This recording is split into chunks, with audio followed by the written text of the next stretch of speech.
Hello guys, welcome to TYJ world. आज हम यहाँ पे extreme level battery drain test perform कर रहे हैं 11 डिफरेंट मोबाइल्स के बीच में। यहाँ पे हम Redmi Note 7 Pro, Redmi K20, Redmi K20 Pro, Realme X, OnePlus 7, Vivo Z1 Pro, Realme 3 Pro, Poco F1, Samsung Galaxy A50, Redmi Note 5 Pro, Asus Zenfone Max Pro M1, यानी कि इन 11 different mobiles के बीच में extreme level PUBG battery drain test perform कर रहे हैं और आपको ये बताएंगे कि इनमें से सबसे अच्छा गेम प्ले किसका है, सबसे अच्छा बैटरी बैकअप कौन सा डिवाइस दे रहा है, सबसे पुअर बैटरी बैकअप कौन सा डिवाइस दे रहा है, कौन सा डिवाइस सबसे ज्यादा हीट हो रहा है और सबसे कम हीट हो रहा है। तो चलिए अब हम यहाँ टेस्ट स्टार्ट करते हैं। सबसे पहले अगर हम यहाँ पे टेस्ट के बेसिक्स की बात करें तो हमने सारे ही डिवाइस को 100% चार्ज किया था, साथ में प्लग आउट किया था चार्जर से। इसके साथ साथ सभी की ब्राइटनेस लेवल को हमने फुल कर दिया था और ऑटोमेटिक ब्राइटनेस ऑफ कर दी थी। और इंटरनेट कनेक्टिविटी के लिए सारे सिमों में हमने सेपरेट 4G वोल्टी सिमें लगाई थी जिसपे high speed data plan activate था, यानी कि सभी की कंडीशन को हमने एग्जैक्ट सिमिलर कर दिया था। ब्राइटनेस लेवल सबकी मैक्सिमम थी। इसके साथ साथ अगर हम यहाँ पे आपको इनिशियल स्टेज टेम्परेचर मेजर करके दिखा दे तो आप देख सकते हैं सारे ही डिवाइस में आपको 33 से 34 डिग्री के आसपास का टेम्परेचर मिल रहा है, यानी कि ये बिल्कुल नॉर्मल रूम टेम्परेचर है। अभी के बाद हमने सारे ही डिवाइस में PUBG ऑन कर दिया।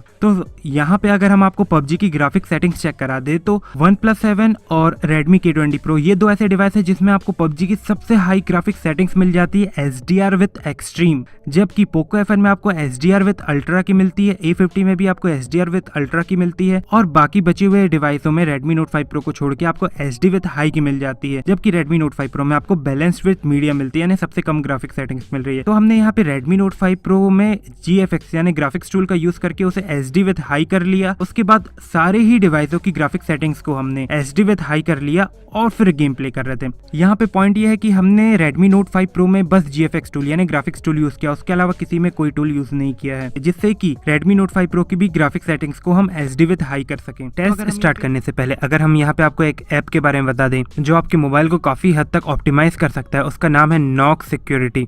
ये एक छोटा सा हाई रेटेड ऐप है जो आपको प्ले स्टोर में मिल जाएगा। इसका यूज करके आप मोबाइल को काफी हद तक ऑप्टिमाइज कर सकते हैं। जैसे कि इसका जो मेन फीचर है वो है वायरस स्कैन। ये आपके मोबाइल के लगभग हर एक तरह के वायरस को स्कैन कर लेगा, चाहे मालवेयर हो, स्पाईवेयर हो, और उसे क्लीन कर देगा। इसके साथ साथ आपको यहाँ पे काफी अदर फीचर्स मिल रहे हैं जैसे कि मेमोरी बूस्ट, यानी कि ये आपकी रैम को बूस्ट कर देगा। इसमें आपको दो तरह के ऑप्शन मिलेंगे, आपको नॉर्मल बूस्ट करना है या डीप बूस्ट, यानी कि जो हिडन ऐप आपकी रैम कंज्यूम कर रहे हैं उसे भी ये बूस्ट कर देता है। इसके अलावा आपको यहाँ पे जंक फाइल डिलीट करने का भी ऑप्शन मिलता है जो काफी इफेक्टिव है, यानी कि जो ऐप या गेम टेम्परेरी फाइल बनाते हैं उन्हें हम डिलीट नहीं कर पाते, लेकिन जंक फाइल ये डिटेक्ट करके उसे डिलीट कर देगा। इसके अलावा आपको यहाँ पे नोटिफिकेशन ब्लॉकर का भी ऑप्शन मिल जाता है। तो काफी सारे फीचर के साथ ये ऐप आ रहा है। अगर आपको ये डाउनलोड करना है तो इसकी लिंक आपको डिस्क्रिप्शन में मिल जाएगी। तो अगर हम यहाँ पे इन डिवाइसों की बैटरी कंजप्शन की बात करें तो सभी का battery consumption even same graphic settings में अलग अलग रहने वाला है। अब आप सोच रहे होंगे कि ऐसा क्यों हो रहा है कि सभी डिवाइसों का बैटरी कंजप्शन अलग अलग क्यों होने वाला है। तो अगर हम यहाँ पे सारे डिवाइसों के बीच के डिफरेंस की बात करें तो यहाँ पे आपको बैटरी कैपेसिटी से लेकर डिस्प्ले टेक्नोलॉजी और प्रोसेसर में डिफरेंस देखने को मिलेगा। जैसे कि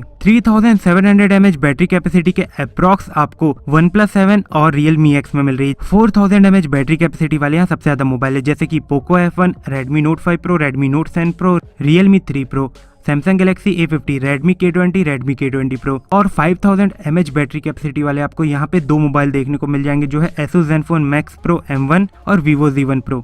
लेकिन अगर आप ये सोच रहे होंगे कि 5000 mAh बैटरी कैपेसिटी वाले मोबाइल 4000 से ज्यादा बैटरी बैकअप देंगे तो ऐसा बिल्कुल भी नहीं है, क्योंकि यहाँ पे आपको डिस्प्ले टेक्नोलॉजी और प्रोसेसर में डिफरेंस देखने को मिल रहा है। जैसे कि Snapdragon 636 से लेकर आपको Snapdragon 855 के प्रोसेसर लगे मिल रहे हैं, यानी कि 14 नैनोमीटर फैब्रिकेशन टेक्निक से लेकर 7 नैनोमीटर फैब्रिकेशन टेक्निक वाले प्रोसेसर मिल रहे हैं, जिसमें साइज कम होने से इनका जो पावर कंजप्शन है वो सेम टास्क को परफॉर्म करने में कम हो जाता है। इसके साथ साथ अगर हम यहाँ पे डिस्प्ले टेक्नोलॉजी की बात करें तो सुपर एमोलेड पैनल से लेकर आपको यहाँ पे LCD पैनल लगे मिल रहे हैं, इसीलिए यहाँ पे बैटरी कंजप्शन सभी का बहुत अलग आने वाला है। तो अगर हम यहाँ पे गेम प्ले सभी का चेक करा दे तो आप देख सकते हैं गेम प्ले सभी में स्मूथ था, यानी स्टार्टिंग से लेकर एंड तक हमें किसी भी डिवाइस में कोई मेजर इशू देखने को नहीं मिला। हालांकि हल्की फुल्की फ्रेमिंग्स हमें Samsung Galaxy A50 में देखने को मिल जाती है, यानी कि फ्रेम ड्रॉप होते हुए देखने को मिल जाते हैं। कंपैरिजन वाइज अदर डिवाइस के थोड़ा सा फ्रेम ड्रॉप ज्यादा होता है A50 में, बाकी इतना यहाँ पे कोई मेजर इशू नहीं था। हमें सभी डिवाइसों में काफी ज्यादा स्मूथ गेम प्ले देखने को मिल रहा था। इसके साथ साथ हमें एक पॉइंट और देखने को मिला,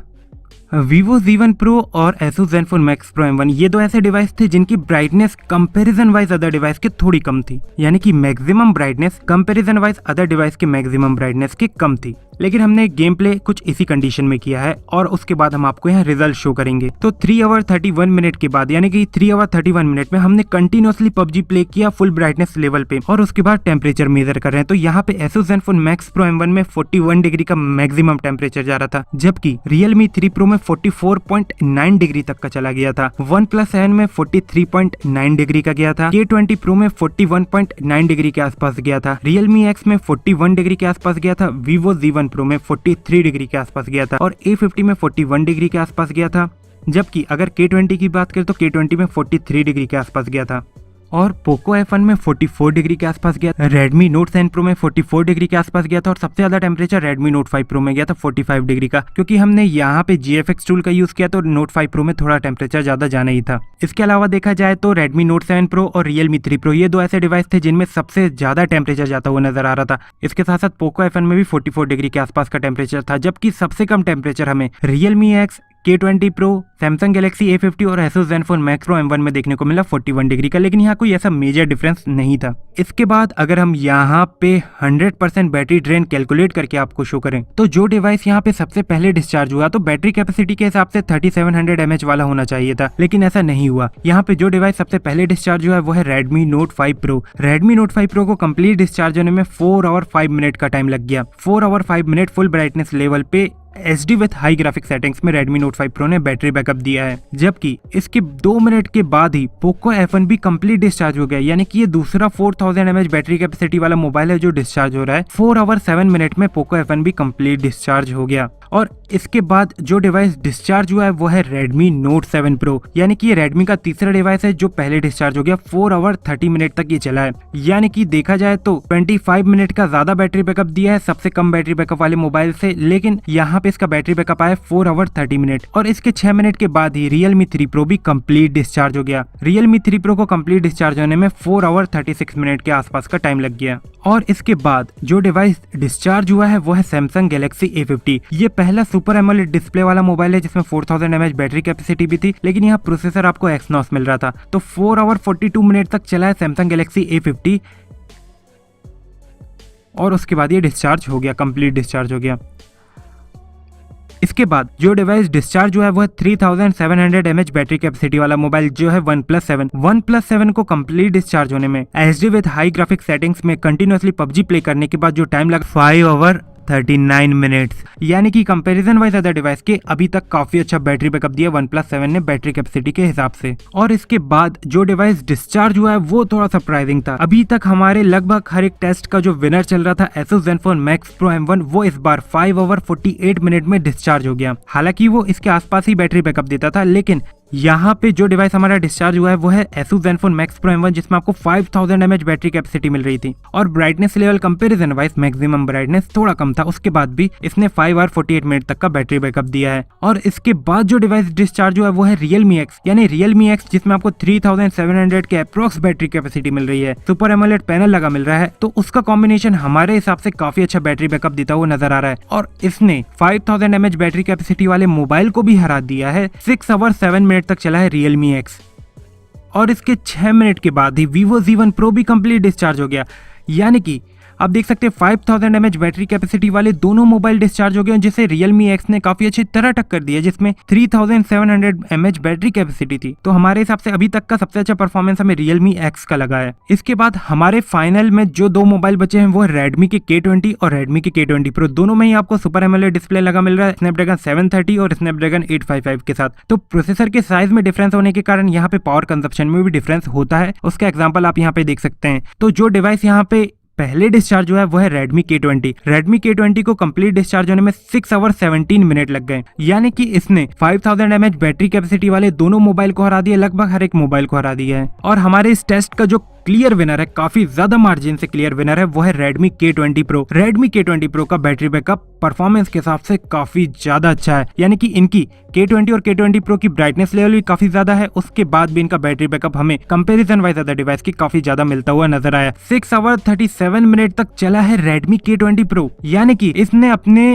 राइवल से काफी ज्यादा बैटरी बैकअप दिया है, काफी ज्यादा बैटरी बैकअप दिया, काफी ज्यादा देर चला है। तो हमारे हिसाब से हमारे टेस्ट का काफी मार्जिन से क्लियर विनर है Redmi Redmi K20 Pro और यहाँ पे Redmi K20 ने भी काफी अच्छा परफॉर्म किया है। इसके साथ साथ हमें यहाँ पे Realme X की परफॉर्मेंस काफी अच्छी लगी, जिसमें बैटरी कैपेसिटी कम होने के बाद भी इसमें 5000 mAh बैटरी कैपेसिटी वाले मोबाइलों को हराया है। OnePlus 7 की परफॉर्मेंस भी हमें अच्छी लगी और Asus Zenfone Max Pro M1 और Vivo Z1 Pro जिसमें आपको 5000 mAh बैटरी कैपेसिटी मिल रही थी, दोनों के बीच में Vivo Z1 Pro ने यहाँ पे ज्यादा बैटरी बैकअप दिया है। तो कुछ इसी तरह का रिजल्ट हमें यहाँ पे देखने को मिला, जिसमें ओवरऑल हमारे हिसाब से K20 Pro विनर है, क्योंकि सबसे स्मूथ गेम प्ले सारे डिवाइसों में हमें Redmi K20 Pro में देखने को मिल रहा था और OnePlus 7 में देखने को मिल रहा था, उसके बाद Poco F1 में देखने को मिल रहा था। तो कुछ इसी तरह का हमें यहाँ रिजल्ट देखने को मिला है, यानी कि लास्ट पोजीशन वाले मोबाइल से 2 आवर 30 मिनट प्लस का बैटरी बैकअप देता हुआ नजर आ रहा है हमारा फर्स्ट पोजीशन वाला मोबाइल, जिसमें आपको 4000 mAh ही बैटरी कैपेसिटी मिल रही है। यानी कि लास्ट पोजीशन वाले मोबाइल में भी 4000 mAh बैटरी कैपेसिटी है और फर्स्ट पोजीशन वाले मोबाइल में भी 4000 mAh बैटरी कैपेसिटी है। तो यही डिफरेंस पड़ता है डिस्प्ले और प्रोसेसर के चेंज होने से। तो अगर आपको ये वीडियो अच्छा लगा हो तो जरूर लाइक कीजिए, शेयर कीजिए, सब्सक्राइब कीजिए and thank you for watching TYJ world.